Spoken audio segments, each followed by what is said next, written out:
Alors on est en train de nous dire Lingala est une langue pauvre et riche, alors que c'est faux. Le Lingala c'est une très belle langue, très riche et très complexe dans sa structure grammaticale. So inabani penza kola kisayo penza vraiment structure grammaticale. Tu vas voir que si tu parles vraiment ce Lingala correct, c'est pas du tout ba Lingala wana opso tolo bakaboy ba Lingala ba yanke. Non, c'est un Lingala construit avec des constructions parfois très complexes. Justement, je parlais de langue agglutinante. Tu prends par exemple un verbe comme kobota, ok? Bot, c'est la racine, ok? Devant, je place un préfixe qu'on appelle ko. Le préfixe ko, c'est pour indiquer que c'est un verbe en fait. Et puis à la fin, vous avez le a, on appelle un suffixe. Donc on a comme ça le verbe kobota. Mais par exemple, si je rajoute des extensions, par exemple si je dis kobotela, je rajoute ella qui est une extension qui veut dire, tu vois, donner naissance pour kobotissa. Kobotama, vous voyez, toutes ces choses grammaticalement parlant, vous voyez, toutes ces structures. Permettre de changer un peu le sens, quoi. Qui changent le sens, donc pour vous montrer la richesse. Et tout ça part au départ d'une racine. Et c'est comme ça que sont constituées en fait les langues bantoues. Et dans le Lingala, il y a encore une spécificité qu'on n'a pas par exemple dans le Swahili, c'est que le Lingala est une langue, et on l'oublie trop souvent, est une langue à ton, donc à des tonalités. Donc si je dis moto, c'est pas la même chose que si je dis moto.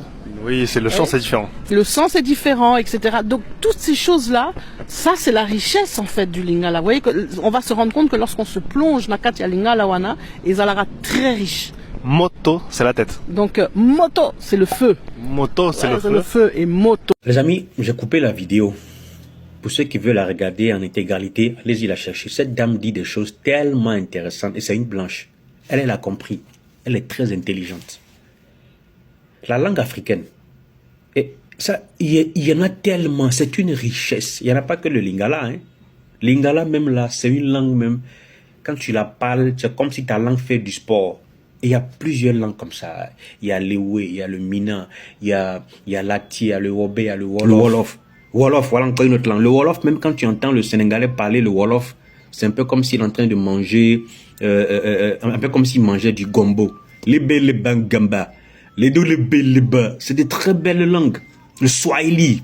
Il a dit que l'Afrique est tellement riche en tout. Il a dit que les langues africaines sont tellement intéressantes. On nous a fait croire que c'est du bruit, que c'est pas des langues. Et puis nous, Africains, on a accepté ça.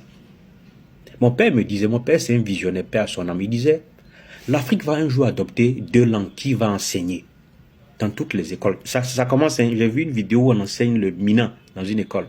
Mais il faudra qu'on choisisse deux langues qu'on va imposer aux Blancs, aux Occidentaux et puis aux Chinois. Aujourd'hui, tout le monde veut apprendre le mandarin. Parce qu'on dit, oui, la Chine est une puissance mondiale, il faut apprendre le mandarin. Bon, vous vous moquez de vos langues, de vos ethnies. Mandarin, ou chiffon, c'est ça là qui est intéressant à entendre. Hein? Des gens qui se moquent de leur langue. Vous avez épousé la langue française. Je vois un gars là qui est parti en France. Il est parti faire juste 2 mois, il est revenu. Quelqu'un qui parlait français. Il parlait le français basique, terre à terre des Ivoiriens. Là. Hein, le bonjour, comment tu vas, est-ce que tu as bien mangé? Il allait faire 2 mois à Paris. Il vient, il veut nous montrer que lui sait parler français. Mais tu sais, wesh, mais tu vois, mais tu sais, mais je suis devenu, mais tu vois, hier, je suis là. C'est quoi? Qu'est-ce que tu veux nous montrer? Voilà des gens, même quand tu leur parles leur langue, ils ont honte. Oui, qu'ils ont honte de parler leur langue. J'appréciais, j'ai vu une vidéo là d'un Ivoirien à Paris, il a marié une blanche. Ses enfants sont métis. Mais ses enfants parlent le BT. Tu dis, ouais, voilà un gars qui sait où il va. Il sait d'où il vient et il sait où il va. Nos langues sont des richesses. C'est parce que nous, là, on nous a très vite... l'Afrique, on est complexé dans tous les sens. Et tout ce qui est sur la terre, là, est multiplié et multipliable en Afrique. Les richesses. On est riche en tout, mais on est pauvre dans la tête. C'est vrai, à un moment de notre existence, on nous a colonisés, on nous a trompés. Mais on ne va pas rester sur ça. Tout le monde est passé par la colonisation. Tout le monde est passé par la barbarie que des peuples leur ont fait subir. Mais on sort de ces moments et puis on commence à prendre de l'envol. Mais vous, là, vous voulez toujours rester dans la médiocrité. Hein? Non, quand j'ai vu la vidéo, il dit qu'il faut que je fasse un petit commentaire dessus. On revienne à nos racines. Nos richesses sont trop en Afrique. Je vous dis, hein, les gars. Arrêtons d'être complexés par les langues des Blancs. Vous voyez l'Américain? L'Américain, il parle son anglais. Je n'ai jamais vu un Américain complexé par le fait qu'il ne sait pas parler français. Non, eux là, on parle l'anglais, point barre. C'est toi qui dois tu es obligé de parler leur anglais. Les Français même sont un peu complexés de ce que quand ils ne parlent pas anglais, ils sont un peu complexés. Oui. Nous, Africains, là, on ne parle pas. On est complexé de tout.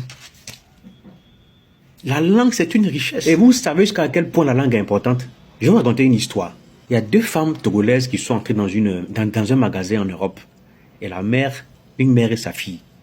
La mère voulait acheter une chaussure. Et donc, elle rentre dans le magasin européen et elle voit une paire de chaussures qu'elle aime bien. Avec une marque, je ne vais pas dire le nom. Et la dame qui vend la chaussure dans le magasin lui fait la chaussure à un prix tellement cher. Et c'est même pas de bonne qualité. Mais la fille remarque ça. Mais comment dire à sa mère? Puisque si elle parle français, la dame va comprendre. Donc la fille dit à sa mère en langue. Maman, il ne faut pas qu'on soit des paillots bénis. Paillots et puis les rôtis, les filles, les marchands de doigts sofions, les magasins boumés. C'est comme ça qu'elles sont sorties du magasin. Elles ont dit merci à la dame, excusez-nous. Hein. Et puis elles sont parties. Sans frustrer la vendeuse.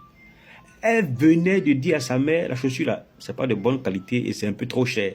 Allons, je vais te montrer un magasin ailleurs. Voici l'importance des langues.